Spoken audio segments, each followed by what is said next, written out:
راځي دغه ټوله مقدس ځمکه ده، الارض المقدسه ده، پاکه ځمکه ده. وهو میراث لاولادک لذریتک، او دا ستا د اولاد دپاره دا میراث دی دا ځمکه. نو دغه ځمکې کې دغه مختلف اقوالو، اسانه خبره مونږ وایو چې د شام ځمکه ته مراد در دی نه.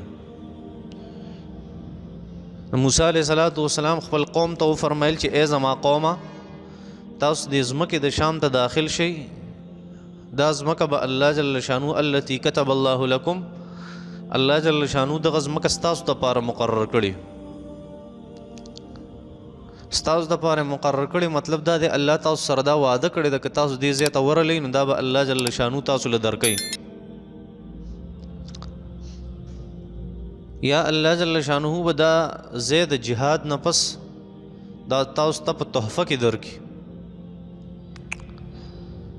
بیا الله جل شانو فرمای ولا ترتدوا على ادبارکم، خو شرط ولدا دی چې تاسو به په شا کېږئ نه، ګنې فتنقلبوا خاسرین، بیا بدنه دا ځمکه لاړ شي او تاوانیان به شي. دې ځمکې د شام ته مقدس ځمکه وایي، ځکه په دې کې چې کم کور دی هغې ته بیت المقدس وایي او بیت المقدس ورته وایي. دې ته پاکه ځمکه ځکه وایي چې دا ډیر د انبیاء کرامو یو مرکز پاتې شوی دی، د ډیرو زیاتو انبیاء کرامو نه. الله جل شانو ځکه دغه ځمکې له د الارض المقدسه نوم ورکړو چې دا پاکه ځمکه ده. اوس الله جل شانو فرمای چې موسی علیه السلام خپل قوم ته وی چې دا ځمکه الله جل شانو ستاسو دپاره مقرر کړې ده او د دې وعده کوي ستاسو سره الله جل شانو دا ته په تحفه کې درکوي. خو الله جل شانو ورسره وروسته شرط هم ذکر کو چې شرط ورسره دا دی چې ولا ترتدوا علی ادبارکم، تاسو به واپس کېږئ نه په دې شرط باندې، یعنې بیا خو تاوان دی.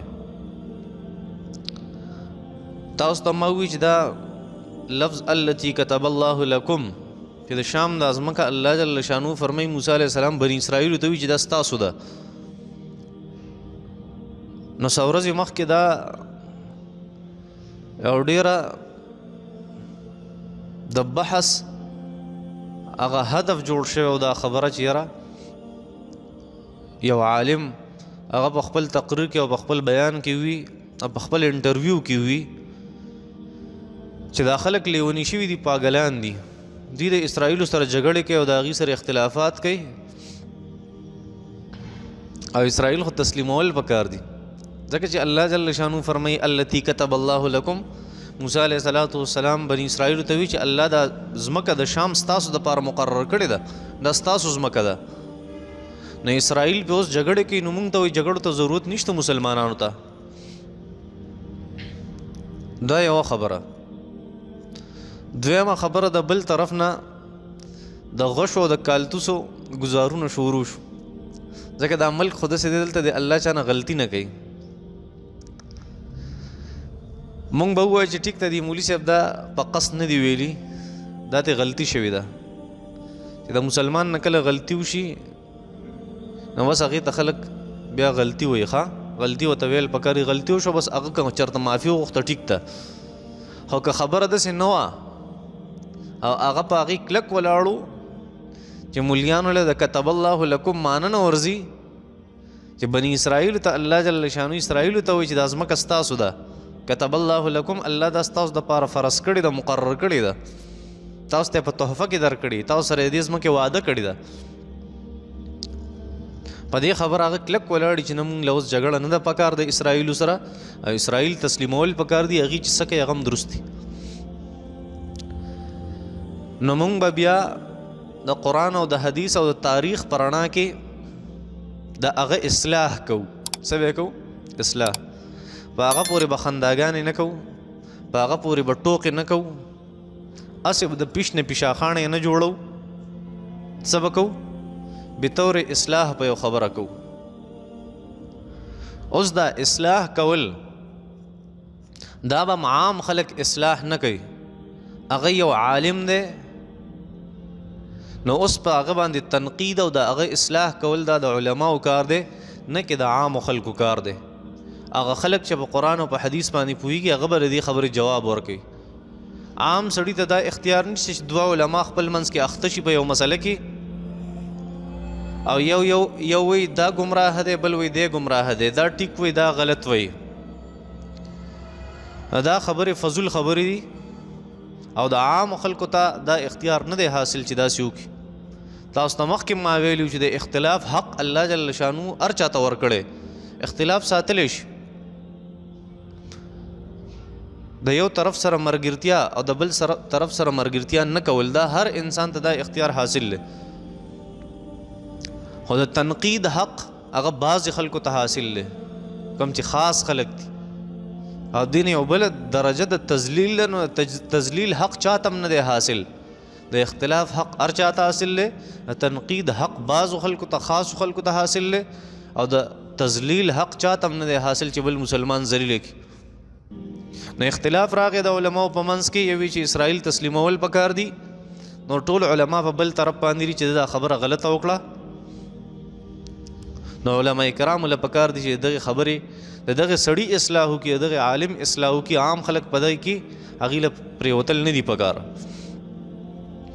او دویمه خبره دا خو د عوامو ذمواري ده، دا ذمداري د عوامو ده چې هغه به د علماو په کار کې کار نه ساتي. ګوره یاد ساتئ د هغې چې کم اختلافات دي هغې پوهېږي په خپل اختلاف باندې، د عامو خلکو د هغې د اختلاف سره څه کار دی. بس چې پچای اعتمادي د هغه طرف ته دی ودرېږي. په پردي کار کې کار ساتل دا د بېوقوفه قوم کاري. اصلاح د هر مسلمان فرض دی، امر بالمعروف او نهی عن المنکر د مسلمان فرض دی. دا به مسلمان کوي خو په هغه طریقه به کوي کومه طریقه چې جناب محمد رسول الله صلی الله علیه وسلم اختیار کړې وه، کومه چې زمونږ د نبی صلی الله علیه وسلم صحابه کرامو اختیار کړې وه. هغه د اخلاق لار وه، هغه د دین اسلام د اصول لار وه، هغه د عدل لار وه، هغه لاره به اختیاري.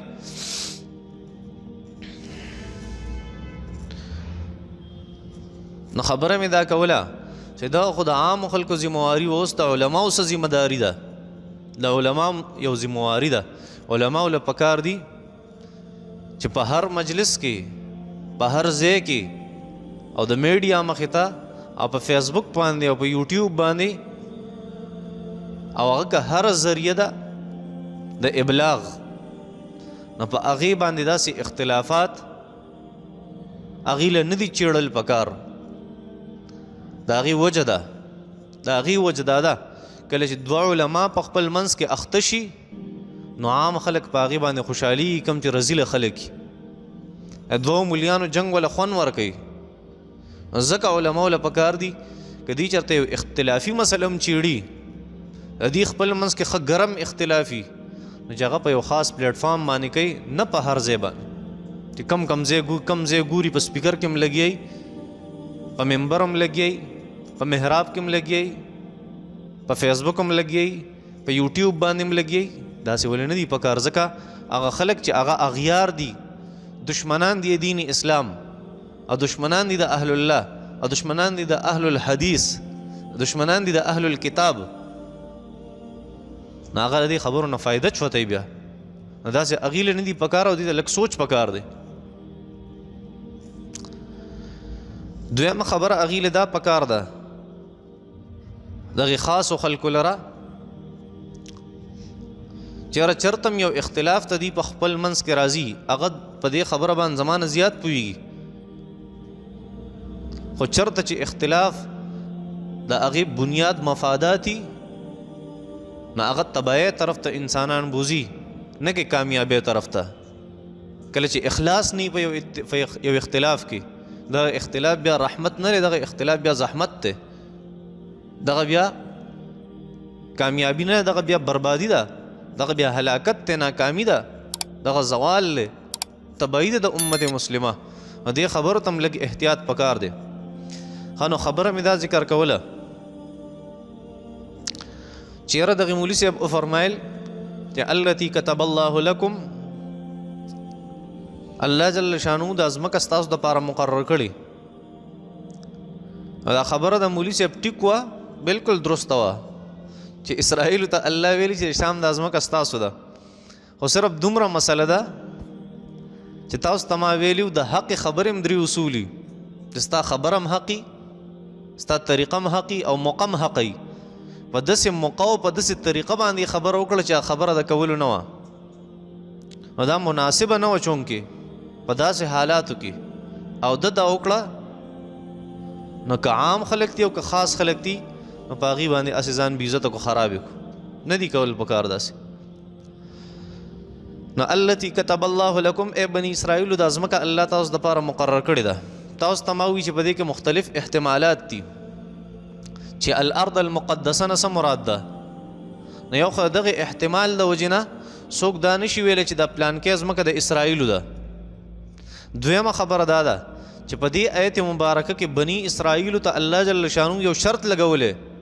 ټیک ته مونږ به ووایو دا بیت المقدس دی، دا د فلسطین او د شام ځمکه ده، دا د بني اسرائیلو ده. الله جل شانو پکې یو شرط لګولی چې ولا ترتدوا علی ادبارکم، اله دا ځمکه ستاسو ده چې کله تاسو د الله نافرمانه نه د الله د دین نه تاسو اوړېدلي نه اله ستاسو ده. لا ترتدوا علی ادبارکم، اوس که چېرته تاسو واپس شوئ د الله د دین نه نو فتنقلبوا خاسرین، بیا به تاسو تاوانیان یې، دا ځمکه بیا ستاسو نه ده. نه رسئ په دې خبرو، اسانه مسله ده، دې کې څه ګران خو څه نشته. هغه او دقه خبره مفسرینو حضراتو ذکر کړي، ځکه حضرت ابن عباس رضی الله تعالی عنهما د دې آیت مبارکه باره کې وفرمایل چې الله جل شانه بني اسرائیلو سره دغه ځمکې د شام وعده کړې وه چې دا ستاسو ده، خو د هغې د تمرد او د هغې د نافرمانۍ د وجې الله جل شانه دغه خپله وعده واپس کړه او دا هر څه یې واپس واغسته. نه پوهېږئ زما په دې خبرو.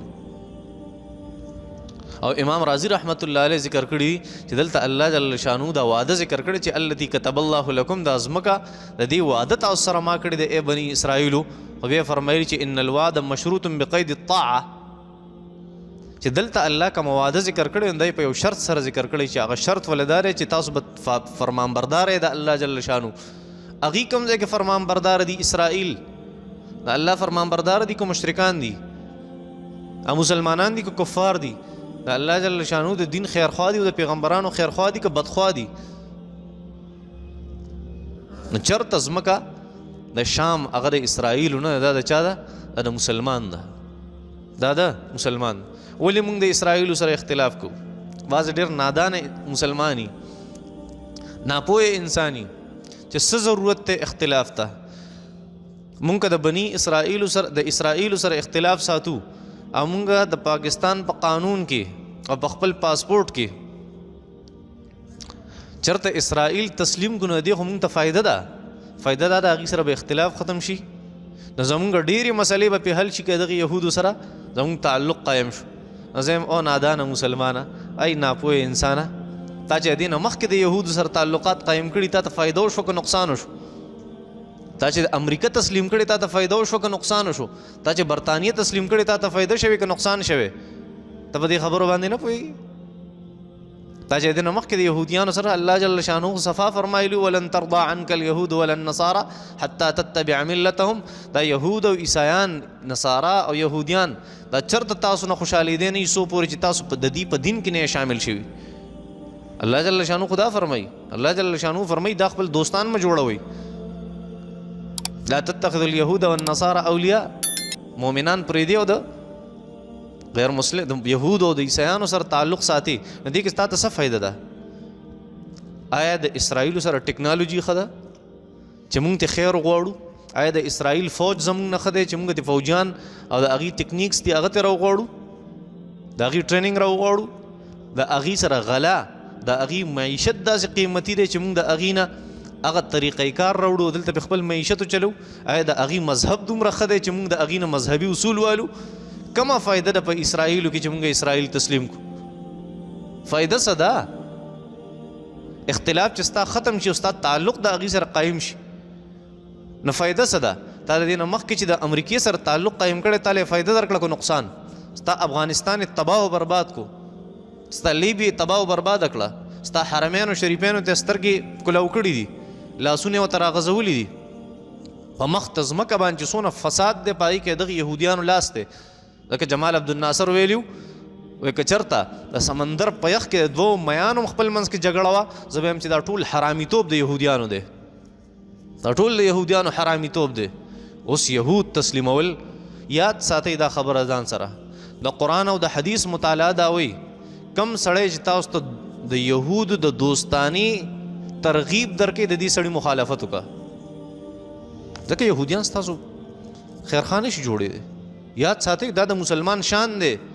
دا مسلمان چېرته سوچ هم نه و کړی. تاسو ته پته شته دی چې کله اقوام متحده دا فیصله وکړه چې د فلسطین ځمکه دې په دوو تقسیم کړی شي، یو دې د یهودو شي چې هغې ته اسرائیل وایي، یو دې د عربو شي چې هغې ته فلسطین وایي.